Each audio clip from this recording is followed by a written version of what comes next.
안녕하세요. 예수비전 성결교회 안희한 목사입니다. 영국 퀸즈 대학교 벨파스트가 영국의 무신론자 또는 유신론자 상황에 대해서 연구를 했더라고요. 3년간 진행이 되었습니다. 이 연구에 따르니까 2008년에서 2018년까지 영국인들 중에 하나님의 존재를 믿지 않는 이들이 35.2%에서 42.9%로 증가했어요. 하나님의 존재를 믿지 않는 사람들이 굉장히 많이 늘어난 거죠. 안타까운 일입니다. 그러면은 하나님을 믿는 이들의 비율은 어떻게 되느냐? 41.8%에서 37.4%로 감소를 했습니다. 영국은요, 굉장히 특별한 나라입니다. 영국 국교의 성공회의 수장이 영국 왕이죠. 그러니까 기독교가 국교인 나라입니다.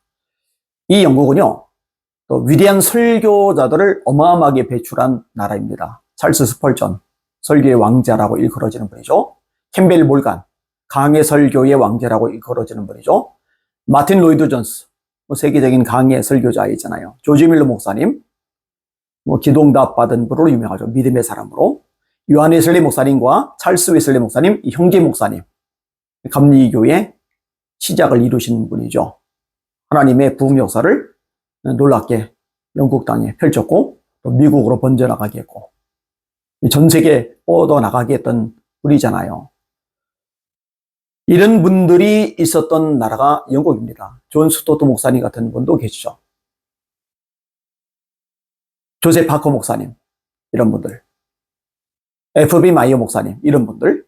이 기라성 같은 설교자들이 진짜로 많이 배출된 나라가 영국입니다.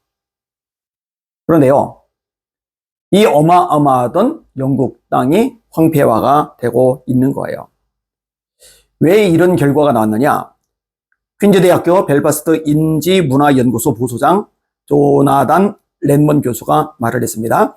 이런 변화가 발생한 이유에 대해 주장할 수 있는 것이 제한적이지만 사회화가 주요 요인이다. 사회화가 주요 요인이다.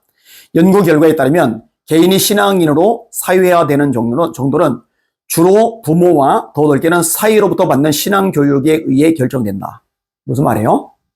부모들에 의해서 아이들이 신앙이 결정되는 거예요. 유신론자가 되든지 무신론자가 되든지. 다시 말해 하나님을 믿는 사람이 되든지 하나님의 존재를 믿지 않는 사람이 되든지. 또 사회로부터 주어지는 신앙 교육을 통해서 유신론자와 무신론자, 하나님을 믿는 자와 믿지 않는 자가 세워져 나가는 거예요. 이런 면에서 가정에서의 신앙교육 굉장히 중요한 거죠. 또 사회에서의 신앙교육 굉장히 중요한 거죠. 사실 우리 대한민국에서는요, 미션 스쿨들이 이 사회에서의 신앙교육 업무를 참 잘 감당해 나갔습니다. 예수님을 믿지 않는 아이들이 미션 스쿨에 들어가는 거예요. 예배를 드려요. 성경을 공부를 해요. 기도하는 시간을 가져요. 또 예수 믿는 선생님들을 통해서 신앙적인 도전을 받아요. 제가 다니던 학교도 미션 스쿨이었어요. 정은구 선생님이라고 기억을 하는데 이분이 얼마나 복음의 열정이 강했는지 몰라요. 수업 마지막 시간은요, 복음을 전해요. 많은 아이들이 그분 때문에 예수님을 믿게 되었어요. 그런데 이런 것들이 제대로 좀 진행되지 않죠. 대한민국은 종자위원회에 의해서 박살났어요. 이 종자위원회에게 권한을 준 단체가 인권위입니다. 성경 공부, 신앙교육, 기도, 예배 하나도 못하게 다 막아버린 거예요. 법적으로 금해버린 거예요. 골치 아프죠? 영국 사회도 마찬가지죠.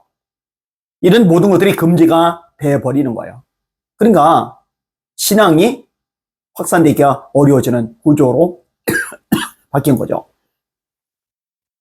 영국 땅에 다시 한번 부흥이 일어나려면 부모들이 목숨 걸고 신앙교육을 시켜야 되고 또 사회 곳곳에서 신앙교육이 심어질 수 있도록 해야 됩니다. 영국에 있는 교회들이 마지막 남은 힘을 짜내서 교육에 집중을 해야 돼요. 제가 볼 때는요, 한국 교회도 마찬가지입니다. 교회들마다 학교를 세워야 돼요. 우리 교회에서 자주 기도합니다. 하나님, 한국 교회가 교회들마다 학교를 세우게 하여 주시옵소서. 그래서 우리 교회도 링컨 국제학교를 세운 거예요. 하나님의 감동 때문에 세웠어요. 1년 지났어요. 아이는 한 명이에요. 근데 걱정하거나 조바심 내지는 않아요. 왜?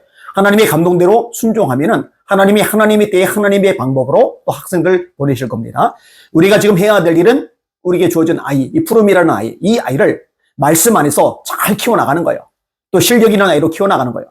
특히 요즘 시대는 영어 하나만 잘해도 굉장히 플러스가 많거든요. 또 세계 곳곳에 가서 활동할 수가 있고 복음을 전할 수가 있거든요.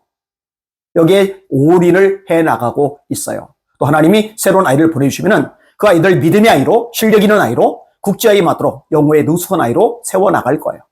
근데 우리 교회만이 아니라 한국교회 전체가 이 일에 앞장을 서야 되거든요. 방송 보실 시청자분들 기도 많이 해 주실 바랍니다. 사회와 세상에서의 신앙교육, 가정에서의 신앙교육 너무너무 중요합니다. 하나님, 신앙교육에 올인하는 한국교회가 되게 하여 주시옵소서. 이 기도 주님이 들어주실 줄 믿습니다. 날마다 주님 바라보고 주님의 이름으로 전진하며 승리합시다. 할렐루야.